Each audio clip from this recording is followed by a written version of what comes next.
Na mtazamaji wa Trend TV bwana, moja kati ya vitu ambavyo vimemega headline huko mtandaoni ni pamoja na hili jambo ambalo amelizungumza huyu bwana si mwingine bali ni Diamond Platnumz.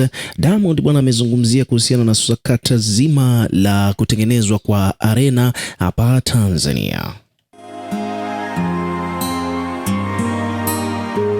Sasa jambo ambalo limehappen bwana ni kwamba kwa muda mrefu sana wasanii wa Bongo Flava wamekuwa wakilalamika au wamekuwa wakililia serikali iweze kuwatengenezea sehemu, yani ukumbi mmoja mkubwa sana kwa ajili ya shughuli za kiburudani, yani ukumbi ambao utakuwa unatumika kwa ajili ya kufanyia event kama vile za ugawaji wa tunzo, vile vile bila kusahau kuwepo pia na ukumbi huo utumike kwa ajili ya kufanyia show kubwa.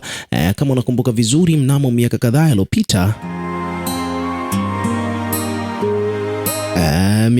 iliyopita bwana, kuna jambo la tunzo ambazo zilikuwa ni tunzo za Trace Music Awards, ambapo mwaka mmoja kabla zilifanyika kule nchini Kigali, Rwanda, lakini mwaka ule ufuata ikabidi zifanyike Tanzania, na ilikuwa ni moja kati ya heshima kubwa sana katika mziki wa Bongo Flava kuheshimishwa kutoka hapa Tanzania mpaka tunzo kubwa kabisa hizi kutoka Afrika kufanyika nchini humo. Kwa hivyo basi ilikuwa ni moja kati ya vitu ambavyo viliwafanya watu wengi sana walikuwa very excited, na tunzo hizo zilifanyika kule Zanzibar, lakini kwa mujibu wa jinsi ambavyo maandalizi yalivyokuwa, ni kwamba kwa hali ilivyokuwa bwana, kwa namna moja au nyingine hali ilikuwa ni tete kidogo, kwani tunzo hizo zilifanyika nje ufukweni na jukwaa lilikuwa likiharibika, kulikuwa kuna matatizo ya hapa na pale, jambo ambalo kidogo halikuridhisha watu wengi, yani expectations za watu wengi hazikuwa met kutokana na kwamba kulikuwa kuna changamoto nyingi. Na yote hiyo ni kwamba iwapo kama kungekuwa na arena Tanzania, basi moja kwa moja ilikuwa ni jambo jepesi sana kwa tunzo hizo kufanyika katika arena hiyo, tofauti na kile ambacho kimetokea pande hizo za Zanzibar katika ugawaji wa tunzo za Trace Music Awards ambazo zilifanyika nchini Tanzania. So kwa upande wa Kigali Rwanda, japokuwa ni nchi ndogo, lakini wenyewe wametengenezewa arena. Kwa hiyo ina maana kwamba industry ya muziki wa Rwanda kidogo imepiga gepu. Serikali yao imeamua kuwapa thamani kubwa wasanii na kuwatengenezea arena. Tofauti na hapa Tanzania, wasanii bwana wamekuwa wakilalamika kwa muda mrefu kwamba wanahitaji arena, na hicho ndicho kitu ambacho amekizungumza zaidi Diamond Platnumz kuhusiana na sakata hilo, akiwa anazidi kuisii serikali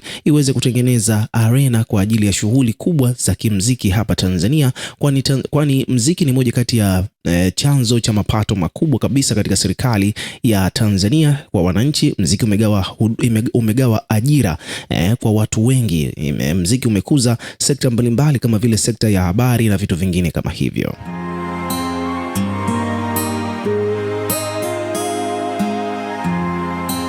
Sasa hili ni jambo ambalo amelizungumza Diamond Platnumz kwa muda mrefu sana pale Wasafi FM, katika interview ambayo ameifanya exclusive kabisa na Lil Omi. Katika interview hiyo bwana, Diamond amezungumza vitu vingi sana, vingi mno. Tutakava kimoja baada ya kingine na tutaangalia pia maoni ya wadau yamezungumzaje, lakini kwa hii leo tunataka tuzungumze kwanza kuhusiana na hili swala la arena, kwani limemeke headline kweli kweli kutokana na kwamba Harmonize Konde Boy ni moja kati ya wasanii ambao wamekuja kujibu swala hilo, akiwa anapingana vikali na kile ambacho amekizungumza Diamond Platnumz.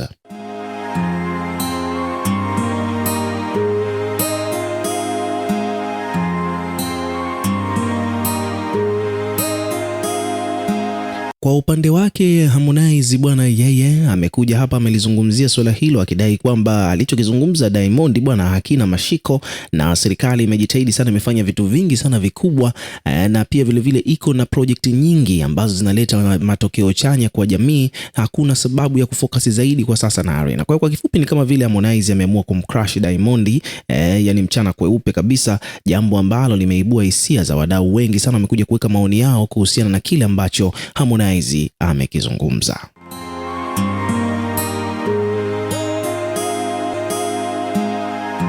Bwana, shabiki wa Harmonize Konde Boy anayefahamika kwa jina la Abi Kubanga, na yeye pia amekuja kutoa maoni yake akiwa yuko sambamba kabisa na Mwijaku kuhusiana na vile vitu ambavyo Diamond amevizungumza katika interview yake pale Wasafi FM, akiwa anadai kwamba akiwa anailalamikia serikali kwamba haiwajengei wasanii arena, jambo ambalo linawavunja moyo kwa namna moja au nyingine, kwani ukiangalia nchi nyingine za jirani kama vile Burundi kule, ni kwamba wenyewe tayari serikali yao imeshawajengea arena kwa ajili ya kufanya shughuli kubwa kubwa za kisanii katika ukumbi huo mkubwa kabisa wa kitaifa huko Burundi. Kwa hivyo basi Diamond alikuwa anatamani pia vile vile Tanzania kupatikana ukumbi kama huo, jambo ambalo likapelekea wakina Harmonize wakareact na vitu vingine kama hivyo. Kwa hivyo basi hapa bwana, tuko na Abikubanga naye pia amekuja kuzungumza mawili matatu kuhusiana na kile ambacho amekizungumza Diamond pale Wasafi.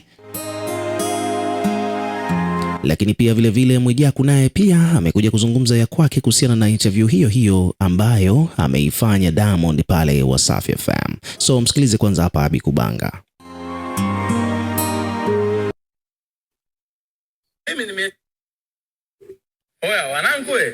Mimi nimesikiliza interview ya Diamond ile aliyofanya juzi. Ni interview nzuri sana. Lakini kuna sehemu moja tu mimi ananipa maswali.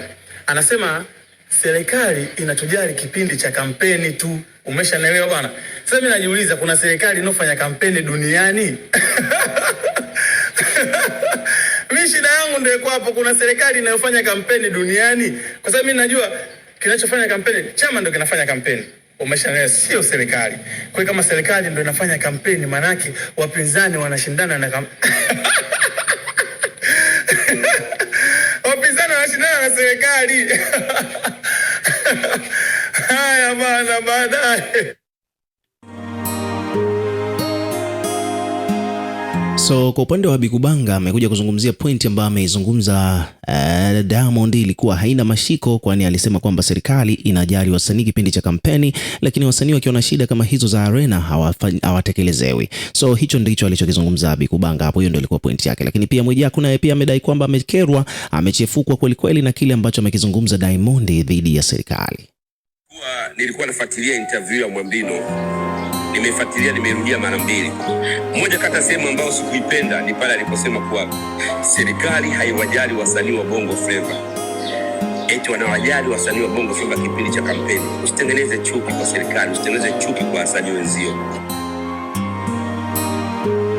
Ya huyo pia alikuwa ni Mwijaku kuhusiana na kile ambacho amekizungumza Diamond. Anadai kwamba alichokifanya hapo ni kama vile anatengeneza chuki kati ya serikali na wasanii kwa ujumla, jambo ambalo yeye Mwijaku hajapendezwa nalo. Umeona bwana Kwa hiyo hivyo ndivyo mambo yalivyo, lakini mambo yanazidi kuwa mengi huko mtandaoni bwana. Kadri ya muda unavyozidi kwenda, tunaona kwamba comment zinakuwa ni nyingi, mambo mengi yanazidi kuzungumziwa kuhusiana na kile ambacho amekifanya Diamond au kuhusiana na kile ambacho amekisema Diamond pale Wasafi FM wakati anafanya interview siku ya jana.